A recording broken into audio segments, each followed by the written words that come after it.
So, good day everyone, and my topic is 7.9 to 7.11. So, first is the hybrid model. So, hybrid model is created by the author who finds logic and wisdom of having a consolidated version. So, when we say hybrid model man good kay, siya ka na bitaw, for example, sa mga office, di ba, mag-work sila ka ng hara sa mga opisina, nga na naguban ra sila tanan. While there is a hybrid model na create siya, mo na siya murag updated bitaw or kanang mga high-tech na, for example, na sila gikuan nga gitawag og work from home. So ato na magtrabaho ka tong uban para ma-less na bitaw sila. Gituyo ning hybrid model para kay murag giusa bitaw yung weakness ug yung strength. For example, weakness niya kay kanang mudong pa sa padong sa kanang office para mag-work, magbiyahe pa, magasto pa, layo pa, daghan pag-hustle bitaw kay daghan pag mga agyan, like ug madugay pag kanang sakay, di madugay pa, malangay pa, napay possibility nga malate. And then iya strength sa kuan, pwede siya ug nana siya gitawag nga work from home, so dili na for example mata ka, dili na jud kayo nga magkuan ba iguna ka maligo tas makakuan pa kasi mo kagalingon and then mag-prepare na kasi mo self, dili na ma-drain imuhang ka ng energy sa pagbiyahe pa, hindi na kay murag mas effective ang imuhang pag-work. And then sa natay kuan sa iyang hybrid model natay figure 56, the 6 task of strategic management. So sa top niya is natay gitawag og monitoring review, which is the board of director level. So nganong gikuan mo siya nga board of director level. So sila ang pinaka manpower sa company. So murag dako-dako bitaw nga na. So sila ang mga top management ko tawagin. So kining board of directors mo lagi mga tawag og top management. So kinsa man ni sila? So who are they? They are the CEO, director, og mga kanang president, chairman, so muna sila.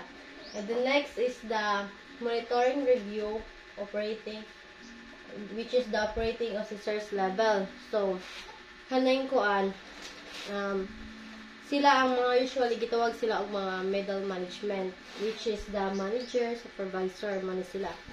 So gitawag sila og middle management kay direct sila sa mga subordinates. Kumbaga sila na mismo ang moingon nimo sa mga employee nga ingana og mga gibuhat mga plannings. So arita sa environmental scanning.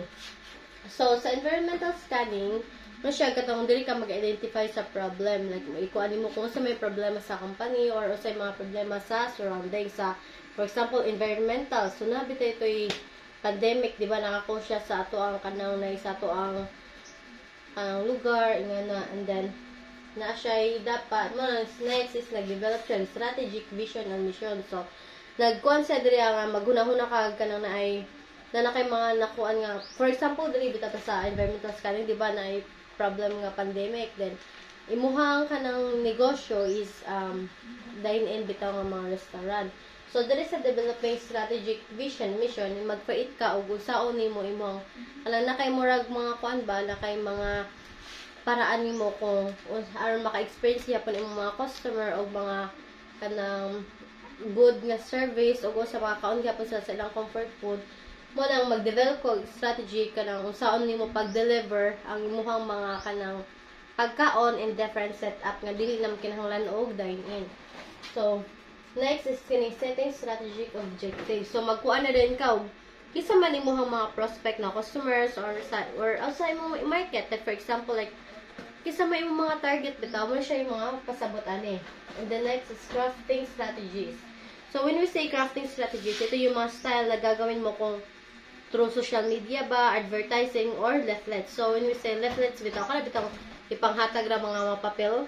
So aron mo yung like kanang bitaw makakita mo na sa maglako-laka na sila mga bit-bit nga mga friends ingana, so naka gi-distribute ra nila. So ikaw nga makadawat mo basta man jud ka, so na kay makahibawan na.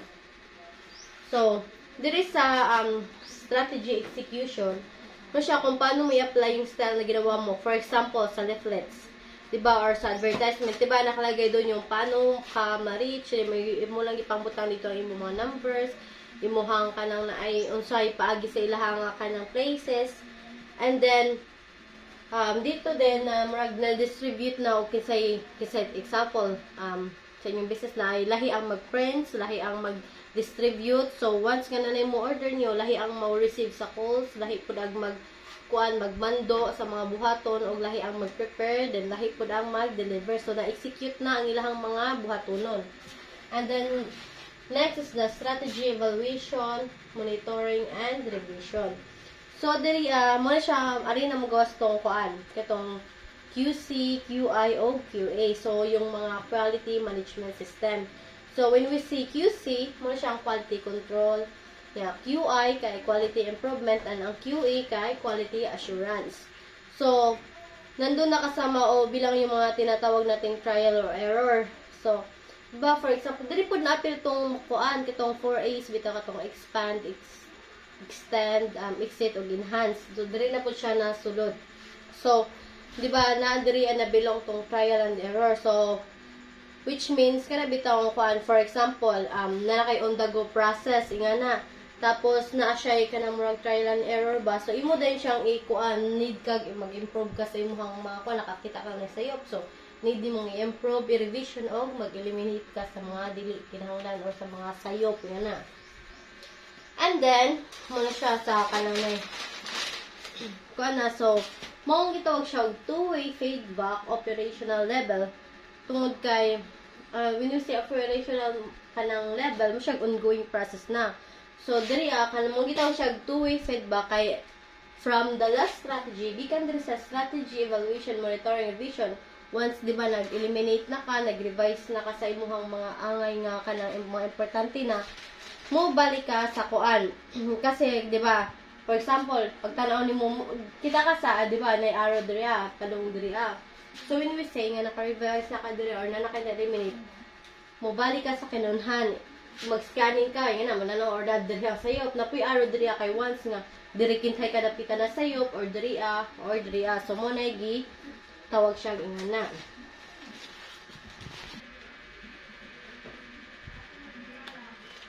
So, ang 7.10 is strategic plan, which is the output of the strategic management model. So, ito ay parang setup ng guidelines and policies from top to its employees. So, ito ay ang plano para sa lahat. Kumbaga, lahat ng involved sa business or office, maaring short-term or long-term plan, depende sa papipilian or the actual process na ginagawa.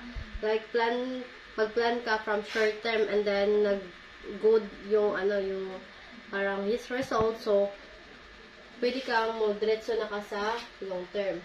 So, natay figure 57, which is the what comes with strategic plan. So, first is the vision, mission, statement. So, mo siya ang sa kini sa vision and mission statement, na siya question nga kanang murag nakakuha na siya nga question balik.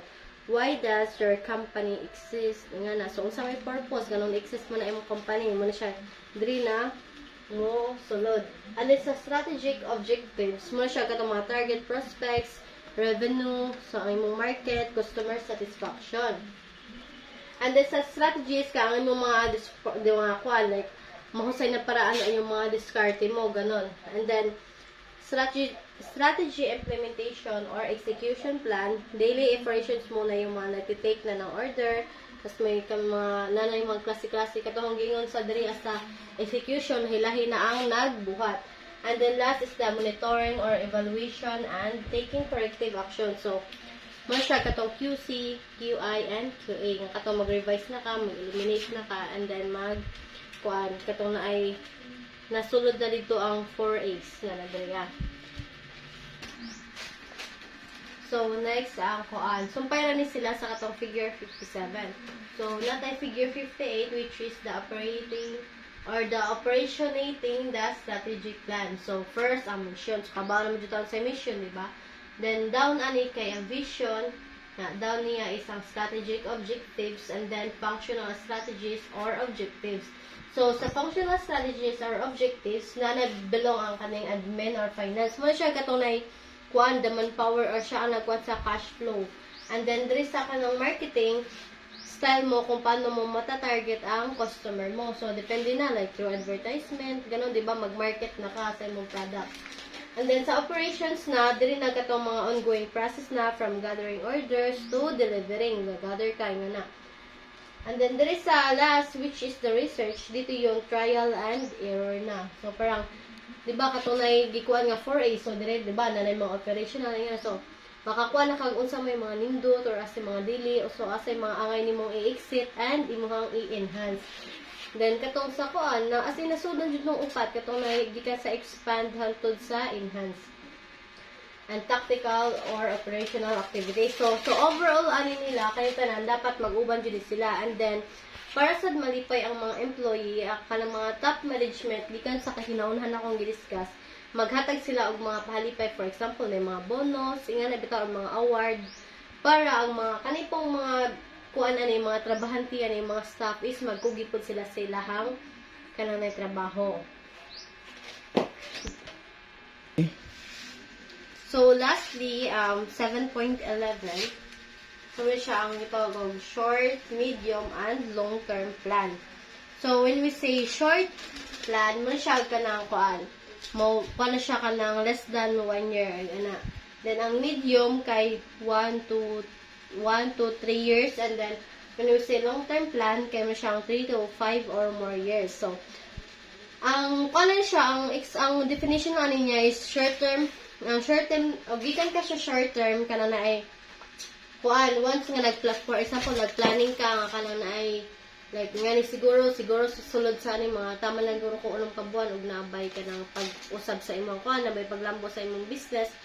And then pag nakita nimo nga kana bitong okay or parang murag wala nindot siya murag nipatok ag ako ang gikuan. So ni diretso ka sa long-term plan. Mo siya gumayon nga murag mas mutaas na ang imong plan. And then, ang importante niya is dapat consistent ra jud ang imong mga kananay kuan. Kung unsay gibuhat gikan sa pagsugod, dapat dili lang magkahinay. Dapat consistent ra jud ang imong mga gibuhat kay para ma-maintain nimo ang imong good quality o kanang good service sa inyong business. So, mo to siya. Thank you.